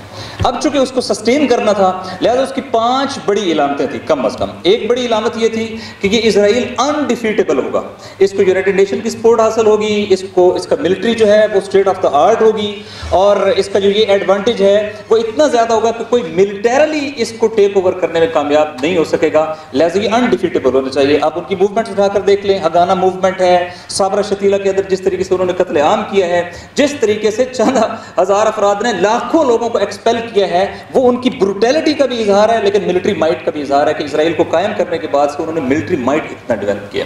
2، چونکہ پوری دنیا سے لوگوں کو لے کے آنا ہے لہذا انسینٹو ہونا چاہیے۔ ایک انسینٹو یہ ہے کہ ایک تو آپ کا خواب پورا ہوگا پوری دنیا پہ تسلط کا، اور دوسرا انسینٹو یہ ہے کہ اس سرزمین پر ہم آپ کو اکانومی دیں گے، گروتھ دیں گے، آپ کے بچوں کا بہتر مستقبل دیں گے، لہذا بیسٹ انسٹیٹیوشن ڈیولپ کیے گئے، ان کے لیے انسینٹو کریٹ کیے گئے، اور اس کے نتیجے میں یورپ اور پوری دنیا سے جو یہودیوں کی یہاں پر نقل مکانی سٹارٹ ہوئی اور یہاں ڈیموگرافک چینج کے لیے ان کو یوٹیلائز کیا گیا۔ تو دوسرا یہ، اس میں ایجوکیشن بھی ہے، ڈیولپمنٹ بھی ہے، پروگرس بھی ہے، فیوچر کے وعدے بھی ہیں کہ اس کے نتیجے میں وہ ہوگا۔ 3، چونکہ یہ ابھی بھی فزیکل جو جیوگرافی ہے ان کی وہ چھوٹی تھی، جس کو بعض بزرگان نے کہا جیوگرافیکل ڈیپتھ کا مسئلہ، دنیا میں کوئی ملک سروائیو نہیں کر سکتا جس کی جیوگرافیکل ڈیپتھ اسرائیل جیسی ہو اور اس کے باہر اس کے اپوننٹ کنٹریز شامل ہو، لہٰذا اس کی جیوگرافی جو ہے وہ اسٹرینتھن ہونی چاہیے، بڑی ہونی چاہیے، اور وہ جو پرومسڈ لینڈ کا خواب ہے اس کا نقطۂ آغاز تو یہ سرزمین ہو سکتی ہے لیکن الٹیمیٹ اینڈ جو ان کے کنیسٹ کے باہر جس کا میپ بھی لگا ہوا ہے وہ ہے دجلہ و فرات کے پانیوں تک، جس میں عراق بھی آتا ہے اور جس میں سیریا بھی آتا ہے، اور یہ پورا ایریا جو ہے وہ وہاں آنا ہے۔ اس کو کیسے ٹیک اوور کیا جائے، اس کا ایک آخری انڈیکیٹر جسے آج کا 9/11 کہہ لیں کہ جیسے 9/11 کے بعد اسلاموفوبیا کی موومنٹ سٹارٹ ہوتی ہے تو ہمیں پتہ چلتا ہے یہ کنیکٹڈ ہیں، یہ 9/11 ہوا ہے تاکہ یہ اٹیکس کیے جائیں مسلم دنیا کے اوپر، بالکل اس طرح کا ایک 9/11 یہ داعش موومنٹ ہے۔ آج ساری دنیا جانتی ہے کہ اس کو بنانے والے کون تھے، لیکن اس کا ایک ٹارگٹ یہ تھا کہ اس کے نتیجے میں یہ دونوں ممالک پیرالائز ہو جائیں گے، اور انیشلی ہو گئے، اور مائیگریشن ہو جائے گی، لاکھوں لوگ یہاں سے نکل جائیں گے، اور نکلنے کے بعد اس پورے ایریا کے اندر اسٹیٹ سسٹم ڈکے کر جائے گا، اور اس کے نتیجے میں اسرائیل جو ہے اپنے سیلف ڈیفنس کے نام پہ جیسا انہوں نے پہلے ایکسٹینڈ کیا ہے وہ ایکسٹینڈ کرتا ہوا وہ اس پورے ایریا کو ٹیک اوور کر لے گا، اور دجلہ فرات کے پانی تک فزیکل بھی آ جائیں گے۔ یہ خواب بھی انہوں نے دیکھا اور پریکٹیکلی داعش بن گئی، داعش کی بروٹیلٹی بھی دنیا نے دیکھی، ان کا اسٹیٹ سسٹم کلیپس ہوتے ہوئے دنیا نے دیکھا، اور بدترین وحشت کا ماحول جو ہے وہاں پہ دیکھا گیا۔ اس کے بعد یہ کہ بارڈرنگ کنٹریز جو ہیں وہ تھریٹن ہونے چاہیے، کیونکہ اگر وہ خود مضبوط ہو جائیں تو وہ آپ کو چیلنج کریں گے، لہٰذا پہلے تو برٹش مینڈیٹ کے ذریعے اور فرینچ مینڈیٹ کے ذریعے لیبنان چھوٹا، باقی ممالک کو چھوٹا چھوٹا کیا گیا، پھر یہ کہ ان کی چیزیں ٹیک اوور کی گئی تاکہ ان کے اوپر ایک پریشر رہے، لہٰذا چند گھنٹوں کے اندر اسرائیل جو ہے اس نے اردن سے مغربی کنارہ، شام سے جو ہے وہ گولان ہائٹس، اسی طرح لبنان سے جنوبی لبنان اور مصر سے صحرائے سینا، یہ وہ ٹیک اوور کر چکے تھے مختلف جنگوں کے اندر۔ تو اس لحاظ سے ایک ان کی ڈومیننس، اور پھر ان کی امریکہ کی support, international support, United nation کی سپورٹ، یورپ کی سپورٹ، اس کے نتیجے میں یہ ہے کہ مستقبل سارا جو ہے وہ اسرائیل ہے، اور اسرائیل ہی اس پورے علاقے کا ڈیسیژن میکر ہے، اور مسلمان جو ہے آپس میں ڈس انٹیگریٹڈ ہیں۔ ایکویشن کہاں چینج ہو رہی ہے تاکہ آپ فیوچر کو جج کر سکیں۔ یہ پہلے والا 90s سے پہلے کی موومنٹ کا کلائمیکس چلتا ہے 2006 تک۔ 2006 میں وہ ملٹری مائٹ جس کے پاس مرکاوا ٹینک ہے، جس کے پاس بہترین ایریل پاور ہے، جس کے پاس جو ہے وہ بہترین ڈرون ہے، آج بھی امریکہ کو ڈرون سپلائی کرتا ہے اسرائیل. وہ ملٹری پاور کسی ملک سے جنگ نہیں لڑی کہ اس نے سیریا سے جنگ لڑی ہو یا جارڈن سے جنگ لڑی ہو یا فرض کرے لیبنان سے جنگ لڑی ہو. اس نے جنگ لڑی ہے پہلی بار ایک آرگنائزیشن کے ساتھ جس کے چند ہزار جو واریئرز ہیں انہوں نے اس کو ریسپونڈ کیا ہے. 3 ٹارگٹس بیان کیے تھے کہ ہم نے لبنان کا سسٹم جو ہے وہ چینج کرنا ہے، دوسرا یہ ہے کہ ہم نے اپنی مرضی کی حکومت لے کے آنی ہے، ایک فوجی جو لبنان کی حزب اللہ کے پاس تھا اس کو واپس لینا ہے، اور ہم نے حزب اللہ کو ڈی ویپنائز کرنا ہے. اور 3 دن کا ٹارگٹ معین بیان کیا گیا تھا. 33 دن کے بعد جنگ میں انہوں نے جو اپنی آفیشیل کمیشن قائم کیا جو ان کے سابقہ چیف جسٹس کی قیادت میں، اس نے کہا ہمیں مان لینا چاہیے کہ ہمیں حزب اللہ نے صرف عسکری میدان میں شکست نہیں دی بلکہ حزب اللہ نے ہمیں سوسائٹی اور جنگ کے ہر میدان میں شکست دی ہے. یہ چیز انہوں نے اپنے ڈاکومنٹ کے اندر لکھی. پہلی بڑی شکست انڈیفیٹیبل عسکری مائٹ کو، اور کوئی کمپیریزن نہیں ہے. یہاں جو ہمیں پڑھاتے ہیں نا یونیورسٹیوں کے اندر کہ وہ یورپ سے اور ویسٹ سے مقابلہ کرنے کے لیے سائنس ٹیکنالوجی فلاں فلاں فلاں، حزب اللہ تو ایریل وار میں ان کے مقابلے میں نہیں ہے، فزیکل ویپن میں ان کے مقابلے میں نہیں ہے، اس کی تو آرگنائزڈ فوج نہیں ہے، اس کے پاس تو کوئی ٹینکس نہیں ہے، ان کے پاس تو مرکاوا نہیں ہے، اس کے پاس تو کوئی آئرن ڈوم شیلڈ نہیں ہے. لیکن دنیا نے دیکھا کہ حزب اللہ نے اللہ کی الحمدللہ نصرت کے ساتھ بدترین شکست جو ہے اس کا داغ اسرائیل کے چہرے پر مل گیا. اور یہ نیو یارک ٹائمز کی سرخی تھی، اس میں لکھا تھا اسرائیل کا اس طریقے سے انخلا جیسے کسی جانور کی دم اس کی ٹانگوں میں پھنس گئی اور وہ بھاگنے پر مجبور ہو رہا. 2 گریٹر اسرائیل. گریٹر اسرائیل بنے گا وہی جو ان کا خواب تھا سرزمین موعود کا، اس کو سیاسی شکل دے کے گریٹر اسرائیل بنایا گیا. آج گریٹر اسرائیل کہاں ہے؟ گریٹر اسرائیل کے لیے جانا تھا، گولان ہائٹس لے چکے تھے، جنوبی لبنان لے چکے تھے، صحرائے سینا لے چکے تھے. صحرائے سینا واپس کرنا پڑا ہے، جنوبی لبنان میجورٹی واپس ہو چکا ہے. گولان ہائٹس کے اوپر اس وقت ریزسٹنس کی موومنٹ بہت پاورفل ہیں، اور تاریخ نے پہلی بار دیکھا ہے کہ پہلے تو چھوٹے چھوٹے راکٹس فائر ہوتے تھے. بیلسٹک میزائل آج سے تقریباً 10 دن قبل سیریا کی سرزمین سے فائر ہوا ہے، اور ان کے آئرن ڈوم کی ساری طاقت کو پاش کرتے ہوئے جو ان کا میزائل ڈیفنس سسٹم دنیا میں top of the line count ہوتا ہے، وہ ڈیمونا کے پاس جا کے گرا ہے. اور ساتھ یہ میسج گیا ہے کہ keep it in your view, کہ یہ آپ کے لیے آیا ہے. اگر یہ ڈیمونا کو ہٹ کرتا تو ہمیں اسرائیل کے خلاف کسی ایٹمی اسلحے کی اور ایٹم بم کی ضرورت نہیں ہے. آپ کا اپنا ایٹم بم آپ کے اپنی تباہی کے لیے کافی تھا، اور وہ جسے آپ دنیا کے لیے ڈیٹرس بنا گئے ہو آج وہ آپ کے لیے تھریٹ بن چکا ہے. اور آج سچویشن یہ ہے کہ وہ اسرائیل چلیں، سیریا پھر ایک حکومت ہے، لیبنان ایک حکومت ہے، لیکن فلسطینی تو حکومت نہیں ہے اس سینس میں. غزہ تو حکومت نہیں ہے، وہ تو 20 لاکھ لوگوں کی اوپن جیل ہے. وہ لوگ ہیں جن کے پاس وہاں غذا نہیں آ سکتی ہے، خوراک نہیں آ سکتی ہے، دوا نہیں آ سکتی ہے، سیمنٹ نہیں آ سکتا ہے، سریا نہیں آ سکتا ہے، پانی نہیں آ سکتا ہے، بیسک نیسیسٹیز کی چیزیں نہیں آ سکتی ہیں. واحد پاور پلانٹ ہے، اس کو بھی جو فیول آنا ہے وہ اسرائیل کے ذریعے سے آنا ہے. ان کا دنیا تک کوئی ایکسیس نہیں ہے. اس سرزمین سے ایک دن میں 300 راکٹ انہوں نے مارے، اور انہوں نے بتایا کہ وہ جنگ جو انہوں نے سٹارٹ کی، ابھی جو پچھلی جنگ ہوئی تھی، اس جنگ کا سٹارٹ بھی انہوں نے 3 اہداف کے تحت کیا. 55 دن جنگ جاری رہنے کے بعد کئی 100 فلسطینیوں کی رہائی پہ منتہج ہوا جو کئی سال سے ان کی جیلوں کے اندر قید تھے، اور پہلی بار فلسطینیوں نے وہاں پر اپنی طاقت اور قوت کا ابھی مظاہرہ کیا ہے وہاں پر اپنی ایکسرسائزز کر کے. نتیجے صرف بیان کرنا چاہ رہا ہوں چونکہ ہماری برادر صاحب بھی یہاں تشریف لا چکے ہیں. یہ ٹائٹ چینج ہو گئی ہے، یہ مسلمان حکمرانوں نے نہیں کیا. ہمیں اس سے پریشان نہیں ہونا چاہیے. یہ جسٹ ایک سائیکولوجیکل سپیس دی گئی ہے. اسرائیل کو کیسے بچائیں گے؟ اسرائیل کو یو اے ای اور کیسے آ کے بچا سکتا ہے؟ ان کا تو بارڈر ہی نہیں ملتا. ان کے بارڈر کے اوپر جارڈن ہے، ان کے بارڈر کے اوپر فلسطین ہے، ان کے بارڈر کے اوپر سیریا ہے، ان کے بارڈر کے اوپر لیبنان ہے. وہاں پر ابھی شیعہ سنی نیکسس ہے، وہاں پہ ریزسٹنس کا نیکسس ہے، وہاں پر جو ہے ان موومنٹ کا نیکسس ہے جو کبھی اسرائیل کو تسلیم نہیں کرے. یہ سارے حکمران مل کر بھی تسلیم کر لیں، بخدا فلسطین کی ریزسٹنس کی موومنٹ نے، حزب اللہ اور حماس نے ہاتھوں میں ہاتھ ڈال کر اس موومنٹ کو اس سطح پر پہنچا دیا ہے. یہ سارے مل کر بھی خیانت کر لیں، بخدا مسئلہ فلسطین پر اب کمپرومائز نہیں ہو سکتا. اس نہج پر فلسطین کی مزاحمتی موومنٹ سے ان کو پہنچا دیا. اور وہ اسرائیل جو پوری دنیا سے لوگوں کو لے کے آ رہا تھا، اس وقت سٹیٹسٹک یہ کہہ رہے ہیں کہ آنے والے لوگوں کی تعداد کم ہو گئی ہے، چونکہ لا اینڈ آرڈر نہیں ہے، چونکہ امن نہیں ہے، چونکہ میزائل اٹیک ہو رہے ہیں، کئی مہینے ان کے بنکرز کے اندر رہنا پڑتا ہے. وہاں سے انخلا شروع ہو گیا ہے، اور آنے والے لوگوں کی تعداد کم ہے، جانے والے لوگوں کی تعداد زیادہ ہے. وہ جو اپنے پولیٹیکل سسٹم کو آئیڈیلائز کرتے تھے، پاکستان بھی اتنا گیا گزرا نہیں ہے، کوئی دنیا کا 3rd ورلڈ کنٹری بھی اتنا گیا گزرا نہیں ہوگا جس کے 4 کنزیکٹیو الیکشن ہو چکے ہوں اور چاروں الیکشنز کے باوجود حکومت جو ہے یونیفائڈ حکومت نہ بن سکے، اور اب پھر دوبارہ وہاں پہ ایک بحران ہے اور خود وزیر اعظم جو ہے اس کے اوپر اس وقت کیسز چل رہے ہیں۔ لہٰذا سیاسی بحران اپنی جگہ، عسکری بحران اپنی جگہ، اقتصادی بحران اس وقت بہت شدید ہے، جی ڈی پی ڈکلائن کا شکار ہے، وہاں پر ان کو چونکہ بہت ساری چیزیں ان کی گروم نہیں کر رہی، اور اسی طریقے سے وہاں پر سماجی بحران۔ ان سارے بحرانوں کے بعد آپ بارڈر سے باہر نکلتے ہیں تو حزب اللہ بیٹھی ہے، کہیں اشید الشاہ بھی بیٹھی ہے، کہیں حماس بیٹھی ہے، کہیں اسلامی جہاد بیٹھی ہے۔ لہٰذا ممکن ہے ہم نے وہ تاریخیں پڑھی ہوں کہ جہاں ہم صرف مادی چیزوں کے اوپر اعتبار کرتے تھے، جب اللہ کے اوپر اعتبار کریں گے، جب توکل اور توسل کریں گے اور میدان میں آپ ذمہ داری ادا کرنے کے لیے آئیں گے تو پھر کبھی بھی آپ کو شکست نہیں ہو سکتی۔ میں اس فکرے کے ساتھ بات اینڈ کرتا ہوں۔ ایک فلسطینی رہنما نے مجھے کہا کہ حزب اللہ اور اس کے اپنے نیکسس کے حوالے سے وہ بتا رہا تھا کہ اس انٹریکشن کو ایک فکرہ کہا اس شخصیت نے، اس نے کہا جب تک ہم کربلا کے ساتھ اس کی معنویت کے ساتھ آشنا نہیں تھے، ہماری مائیں اس وقت تک اپنے بچوں کو اٹھا کے اسرائیل کے مقابلے میں اس جنگ کو اس طریقے سے کنٹینیو نہیں کر پا رہی تھی، لیکن آج جب سے ہم نے کربلا کے ساتھ اپنے تمسک کو بڑھا دیا ہے، بخدا ہم پورے فخر کے ساتھ یہ کہہ سکتے ہیں ہم اس طریقے سے متمسک ہونا شروع ہو گئے ہیں، ہمیں جناب علی اصغر سمجھ آنا شروع ہو گئے ہیں، ہمیں جناب علی اکبر سمجھ آنا شروع ہو گئے ہیں، اور ہمیں یہ بھی سمجھ آ گئی ہے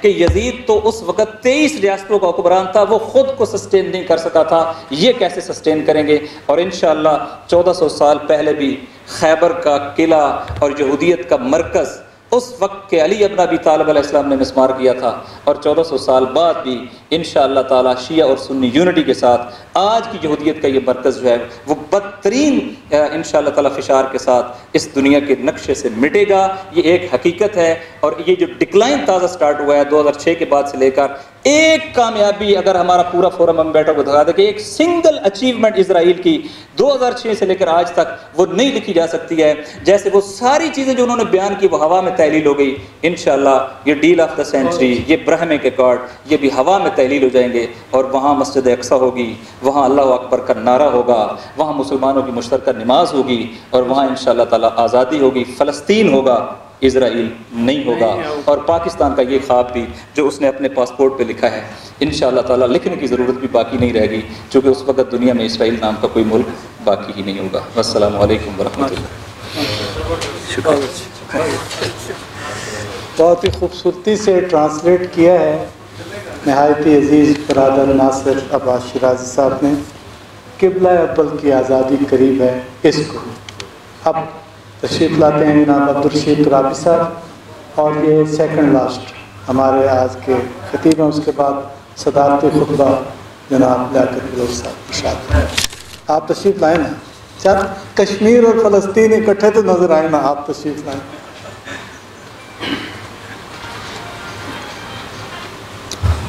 الحمدللہ رب العالمین، الصلاۃ والسلام علی رسول الکریم وعلی آلہ وصحبہ اجمعین، اما بعد۔ میں سب سے پہلے تو مجلس وحدت المسلمین کی میزبانی میں آج یہ کانفرنس کا انعقاد ہوا، ہمارے قائد اور ملی یکجہتی کونسل پاکستان کی سیکرٹری جنرل کی صدارت میں میں شکریہ ادا کرتا ہوں اور ان کو خراج تحسین پیش کرتا ہوں۔ قدس انسٹیٹیوشن جو بین الاقوامی سطح پر فلسطین کاز کے حوالے سے بڑا ایک نام ہے اور بڑا ادارہ ہے، اس کے الحمدللہ اپنے اس پالیسی پر کھڑی ہوئی ہے جو فلسطین کے حوالے سے بانیان پاکستان نے جس کے نقوش واضح کی، اور اسی طرح سے کشمیر کے حوالے سے بھی جو پالیسی ہے، ریاست کی جو پالیسی ہے، اقوام متحدہ کی قراردادیں اور کشمیریوں کا حق خود ارادیت، ان کی جدوجہد، ان کی سیاسی عسکری جو بھی جدوجہد ہے، ریاست پاکستان اس کی پشت پہ کھڑی رہی ہے اور پاکستانی قوم اس کی پشت پہ کھڑی رہی ہے۔ لیکن آج جو بین الاقوامی حالات ہیں اور جس طرح سے پاکستان کو گھیر کے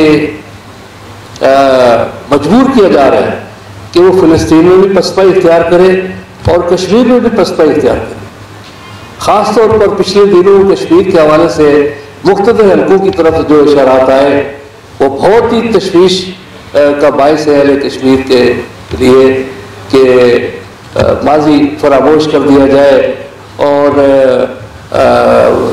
پہلے اپنے آپ کو اقتصادی طور پر مستحکم کیا جائے، اور جس طرح سے چین نے تائیوان اور ہانگ کانگ کا مسئلہ ڈیل کیا ہے، اپنا ایک موقف رکھو، اور وقت آنے پر تو یہ ایک فلاسفی اور تھیسس یہاں پر ڈیولپ ہو رہا ہے، تو اس حوالے سے ہمیں خبردار رہنا ہوگا۔ اور خاص طور پر آج ہی کے دن سید علی گیلانی کے نائب اور دست راست جناب اشرف سرائی قائد حریت جیل میں ان کو شہید کر دیا گیا ہے۔ وہ پچھلے 1 سال سے بند تھے۔ یہ وہ شخصیت ہیں جن کی زندگی کا طویل حصہ جیل کی نظر ہوا، اور جن کا اپنا لخت جگر شہید ہوا، اور جن کا مکان بارود سے اڑا دیا گیا، اور پچھلے 1-1.5 سال سے وہ جیل میں تھے، کورونا کی وبا میں تھے، مبتلا تھے، علاج معالجے کی سہولت نہیں تھی، وکالات تک رسائی نہیں تھی، عزیز و اقارب سے ملنے کی ان کو اجازت نہیں تھی، اور اب انہوں نے یہ حکم بھی جاری کیا ہے کہ ان کی جو میت ہے وہ ورثاء کے سپرد نہیں کی جائے گی، اپنی سنگرود کے کسی جیل خانے میں ان کو دفنائیں گے، کیا کریں گے؟ تو میں سمجھتا ہوں کہ آج یہ موقع ہے کہ حکومت پاکستان کو متوجہ کریں کہ بین الاقوامی سطح پر صدر، وزیر اعظم، وزیر خارجہ بھرپور طور پر اس پہ آواز اٹھائیں، اور اقوام متحدہ OIC انسانی حقوق کے ادارے وہاں پر بھی اس مسئلے کو اٹھائیں، تاکہ باقی جو ہمارے ہمارے قائدین ہیں، حریت قائدین ہیں، اور وہاں پہ جو اس وقت محفوظ کارکنان ہیں، ان کی جانوں کو جو خطرات لاحق ہے ان کو ہم بچا سکیں۔ تو اللہ ہمارا حامی و ناصر ہو، اور کشمیر اور فلسطین کی صحیح پشتیبانی کا حق ہم ادا کر سکیں۔ وآخر دعوانا الحمدللہ رب العالمین۔ میں بہت ہی شکر گزار ہوں جناب عبدالرشید ترابی صاحب کا، 5 گھنٹے کا سفر کر کے آپ تشریف لائے باغ سے۔ آپ کا پہلے ہی ہمارے دل میں بہت احترام ہے، آپ کی اس کرم فرمائی پر بھی شکر گزار ہیں۔ میں صدارتی کلمات کے لیے نہایت ہی ادب سے گزارش کرتا ہوں ملی ایگزیکٹو کونسل کے سیکرٹری جنرل اور جماعت اسلامی کے نائب امیر جناب قیادت بلوچ۔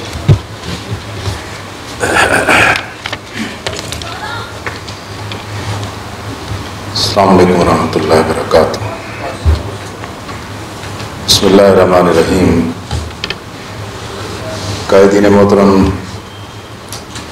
اور سیمینار کے بہت ہی معزز شرکاء، میں یوم القدس کی مناسبت سے مجلس وحدت مسلمین کا شکر گزار ہوں کہ انہوں نے ملی یکجہتی کونسل کی ریکویسٹ پر اس سیمینار کی میزبانی بھی اپنے ذمہ لی، اور بہت ہی مؤثر ایک پروگرام ترتیب دیا، اور مقررین نے اس موضوع کے حوالے سے بہت ہی شاندار گفتگو کی ہے۔ ابھی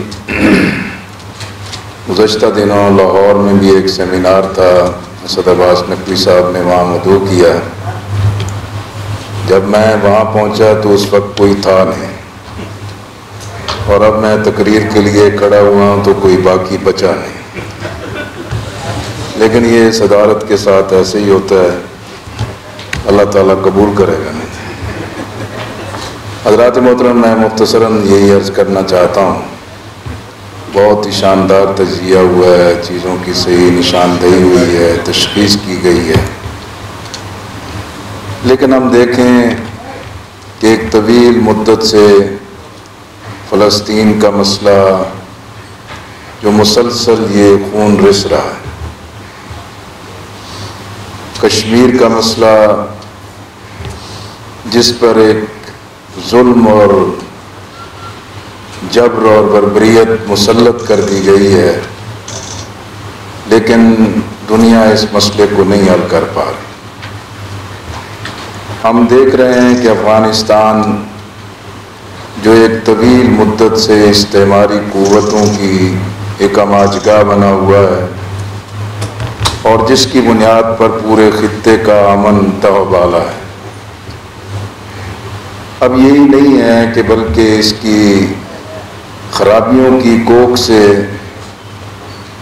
پوری عالم اسلام میں مسلمانوں کے نئے سے نئے مسائل کھڑے ہو رہے ہیں۔ اب اس کے لیے OIC بنی، لیکن وہ بھی ایک غیر مؤثر ادارہ بن گیا ہے۔ اقوام متحدہ میں مسلم ممالک کا کنٹیکٹ گروپ بنا، لیکن وہ بھی عملاً ایک بے اثر حیثیت اختیار کر گیا ہے۔ اور اسی طریقے سے گزشتہ دنوں میں ملائیشیا میں ایک سمٹ کا اہتمام کیا گیا، جس میں ایران، ترکی، پاکستان اور ملائیشیا کی قیادت نے جمع ہونا تھا، لیکن پاکستان کا بازو مروڑا گیا اور اس سمٹ کو عملاً ناکام بنا دیا گیا۔ لیکن اس کے نتائج بھی بالآخر خود پاکستان کے لیے بہت ہی منفی ترتیب پائے۔ اور اسی طرح ہم دیکھیں کہ اس انتشار کی وجہ سے آج ایک ایک کر کے ایک مسلم ملک پر یہ دباؤ آ رہا ہے، پریشر آ رہا ہے، اور انہیں اپنے اصولی موقف سے دستبردار کرایا جا رہا ہے، اور اسرائیل کی ناجائز ریاست کو تسلیم کرنے کے لیے دباؤ بڑھتے چلے جا رہے ہیں۔ اور ابھی امارات کی بات تھی یا باقی ممالک کی بات تھی، ایک بہت ہی اہم دانشور نے اس وقت یہ تجزیہ کیا تھا کہ اگر آج سعودی عرب اس کو تسلیم نہیں کرے گا تو حالات ایسے پیدا کر دیے جائیں گے کہ اگلے چند سالوں کے اندر وہ اسی مقام پر پہنچا دیا جائے۔ اسی طرح پاکستان کے بارے میں بھی یہ جو وقتاً فوقتاً آوازیں اٹھتی ہیں کہ وزیر خارجہ کی اچانک ملاقات اسرائیل کے وزیر خارجہ کے ساتھ ہو گئی، یا وقتاً فوقتاً یہ آوازیں اٹھتی ہیں کہ پاکستان اسرائیل کو تسلیم کرنے کا سوچ رہا ہے، اور ہمارے پارلیمنٹ کے فورم پر بھی یہ آواز اٹھے کہ فلسطین کو تسلیم کر لینا چاہیے، وہ بھی سرکاری جماعت کی طرف سے بات ہے۔ ہمیں اس بات کا تو اطمینان ہے، خیر مقدم کرتے ہیں کہ پاکستان نے اپنے موقف کا ایک واضح اظہار کیا ہے، لیکن میں جس نقطے کی طرف آپ کو توجہ دلانا چاہتا ہوں کہ ہر ملک کا اپنا ایک تجزیہ ہو سکتا ہے، ہر پارٹی کا اپنا ایک موقف ہو سکتا ہے، لیکن اگر ہم جو عالم اسلام کو درپیش مسائل یا پوری امت کو درپیش جو مسائل ہیں، اس پر اگر ہم ایک سیکولر اپروچ یا اسلام کی انتہا پسندی کی اپروچ کے ساتھ چیزوں کو آگے بڑھائیں گے تو یہ انتشار مزید بڑھتا چلا جائے گا۔ آج ضرورت اس بات کی ہے کہ پاکستان اپنے رول کو، اپنے کریکٹر کو، اپنی پالیسی کو، اپنے موقف کو واضح کرے کہ پچھلے 5 اگست 2019 سے کشمیر میں جو ایک ظلم اور انتہا ہو چکی ہے، اسی طرح فلسطین کے اندر جو مسلسل غزہ جو ایک بڑی جیل ہے، وہاں کے لوگوں کے ساتھ کیا حشر کیا جا رہا ہے، اسی طرح آپ نے تنہا ایک نعرہ لگایا کہ ہم اسلاموفوبیا کے خلاف یہ اقدام کریں گے، یہ چیز کریں گے، اور یورپی پارلیمنٹ نے کس ڈھیٹائی کے ساتھ اور بے شرمی کے ساتھ ایک قرارداد منظور کی ہے جس میں عالم اسلام کی بیشتر آبادی کے جذبات کو مجروح کیا ہے۔ یہ وہ تمام چیزیں ہیں کہ جس کے لیے پاکستان جیسا ملک، اس کی بنیادی ضرورت ہے کہ ہمارا کشمیر پر بھی، فلسطین پر بھی اب انتہائی ضروری ہو گیا ہے کہ افغانستان پر بھی ہماری ایک قومی اور ایک متفقہ پالیسی ہونی چاہیے، اور یہ ہماری قومی ترجیحات طے ہونی چاہیے۔ ہماری قومی قیادت کو اس نقطے پر اکٹھا ہونا چاہیے، وگرنہ یہ نہیں ہوگا کہ آج ضرورت پڑے تو ہم کشکول کہیں پھیلا لیں، آج ضرورت پڑے تو کہیں جولی پھیلا لیں، آج ضرورت پڑے تو ہم کسی کے در پر جھک جائیں اور یہ سمجھیں کہ یہ بلائیں، یہ مصیبتیں، یہ مسائل ہم سے ٹل جائیں گے۔ یقیناً میں سمجھتا ہوں کہ ایسا ممکن نہیں ہے۔ ملک اور قوم جو ہے وہ اپنی ایک متفقہ اور جاندار پالیسی کی حیثیت سے